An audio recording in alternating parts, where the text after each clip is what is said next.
Buganda muzika nereri wabo jali alia tebamusawa na musawa. Yes, Buganda Kingdom yereta ano katonda. Buli dini yonna Buganda yawaye taka. And when we talk about chichengeza ko gamba neheri nga Bob Wine ojijja ka kisirani wo mukisa. Omanyiti oyo mbunkanyeko yaberako mu kubaza Bobo. Yes.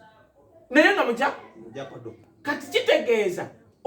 when we talk about Buganda, we talk about Buganda Kingdom, we don't only mean Baganda people. Nyeko yali mu nkoba za Mbogo. Era nakola nnyo nga tasunira kusubira nti yali esimbawo. N'ava mu nkoba za Mbogo ne yesimbawo ku bwa kansala. Akiike Mmengo ali mu byabavubuka by'e Mmengo Nyeko. Kyobora bosobola okusanga Omuganda eyita Mayanja, State Minister wa Lands, ng'ate akuba Buganda. Kitegeeza abantu abamu abalina amanya g'Abaganda mujje mu bakabere DNA, wallahi abasinga si Baganda. Museveni yagamba nti yatunyumiza Lumbuye yali oba ye mululi mukasa babitya nga boogera ku bya Buganda bitya nga issue y'abaluli ezze kati Museveni ngali agenesi baluli kweyawula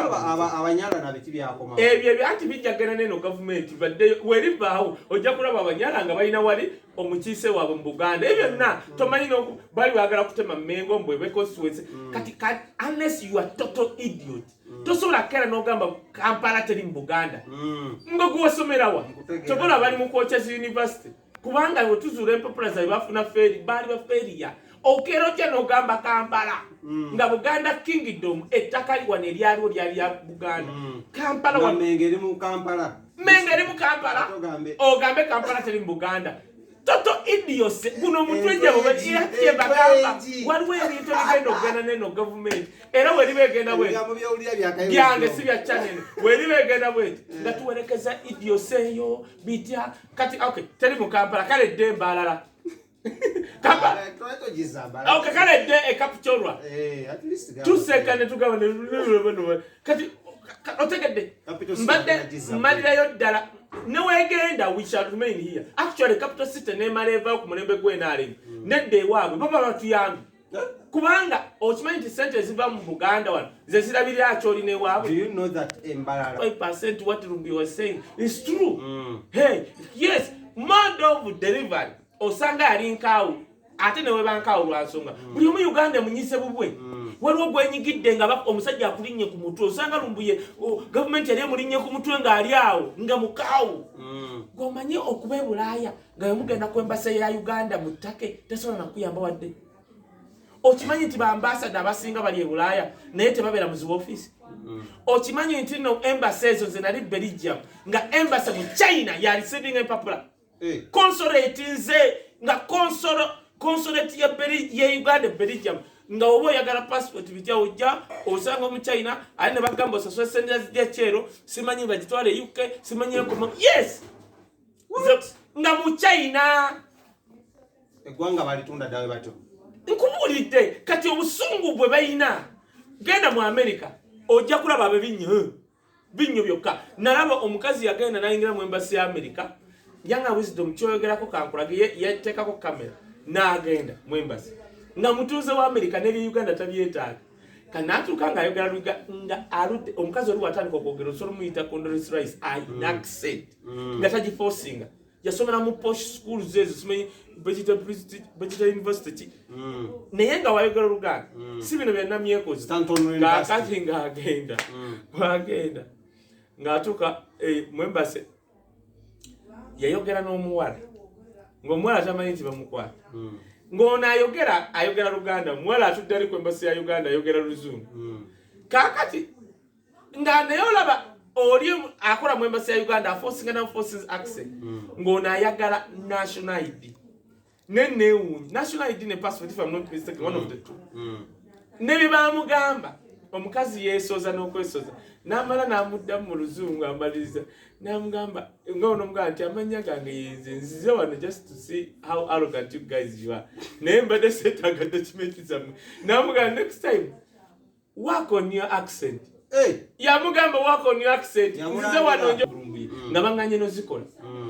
now Lumbuye singa tebadde effort y'Abannayuganda bali diaspora singa Lumbuye yava mu ddenjala amaaso amatu singa atuukadde Uganda era Abannayuganda bagenze kuzemba seezo nga beekalakaasa now mu UK Bannayuganda bagenda ekyannewunyisa yali UK yes basulawo ennaku 3 naye kati nga bazikola mu shifts bano bajja bano bagenda ne bakola balala ne bajja ne bagenda baali bakiplanize it worked kati Turkey yali temanyi nti this guy is so powerful Bulaya ne waba muntu omunga yeyekalakasiza ku embassy it takes their attention si ya Uganda bino tinebata abantu 10 bamala kutta abantu 2 n'olaba kundi akulembera kundi ng'agenze Masaka nga naye 2 bamaze ddakola ki Bulaya abogu bonna FBI CIA every terrorism bonna ne bagwayo wano 20 bamala gwa ate kati ojja kusanga abali e Masaka bali muzibu hoteli kati bali kusingi kubulidde nga naye amanyi budget eryawo era ojja sanga e Masaka nga waliyo bacommandant kati abazi students fulani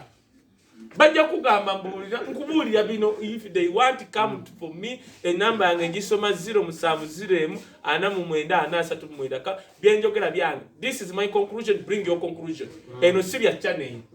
ojja kulaba commandant bagenda okuva mu operation nga bagagga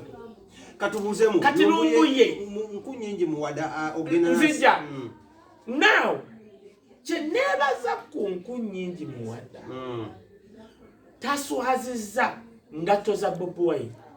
kunyingi mu abade mufana cha Bobi Wine kunyingi mu ano mu kifo kubanga waliwo yasikira wavaawo musajja esubiri ya Uganda Bobi Wine kati omusajja kunyingi ye minister of foreign affairs shadow minister I think if I'm not mistaken buli mwezi bamongerako 1.5 kwezo siri sure whatever siche ekikulu kubanga mwada kunyingi byakoze bisinga ne 1.5 mwada kunyingi yasoka nakola yete yadda kulekana yagenda nasinkana ambassador we Turkey ne bayogera napa unagenda kwa ambassador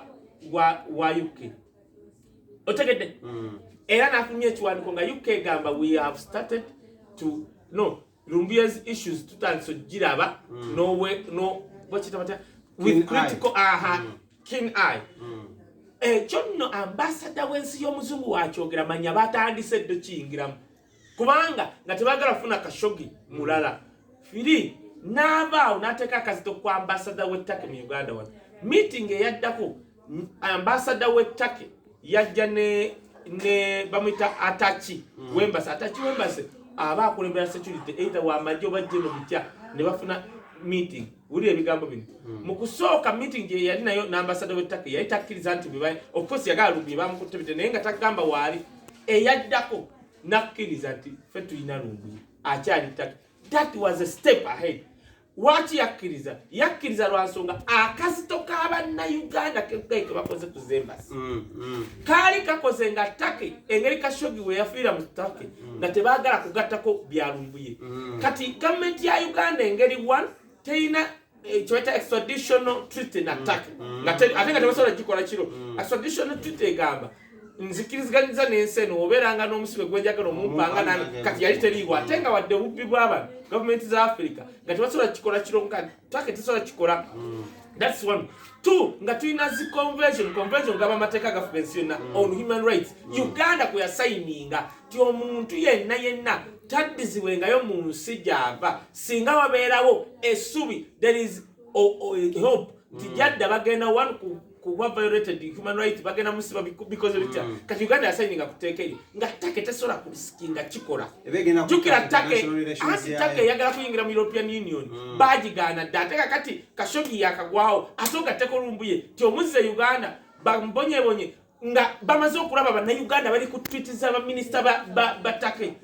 ate nga bali bazisoma tebalinga bano baminister ba Uganda ba president bali baba ku Twitter ogenda okola Trump tweets naye neze bamusindikira naye azisoma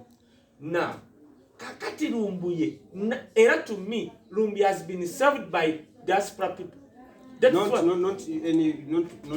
Nzija kati muwaddanku nyingi era nze nyina ba MP bannuku abankoledde the gundi MPs of the year asoka segirinya is my MP of the year addako muwaddanku nyingi why alaze maturity muwaddanku nyingi n'ategeera kasi ategeera nti omusajja ali Turkey he engaged people lawyers kati kyobola nagamba baana ba diaspora temuddamu kwogera ku ya sente ze mwasonda musirike bwe muzinenyeza zaake tebakagaggawala kati taata wasobola okukwata emitwalo 4 ejja dola n'agibawa don't mwe mujja kulaba kati gundi muwaddanku nyingi yeewuubye Turkey yesuza paka ebafunye lawyer paka ebabakkiriza osinkana Lumbuye now 100% Lumbuye is in Turkey ekisinga obukulu between now n'emyezi egigenda okuddako era kigenda sinza ku baana ba diaspora butazikiza mu ki bayinza okubeera over excited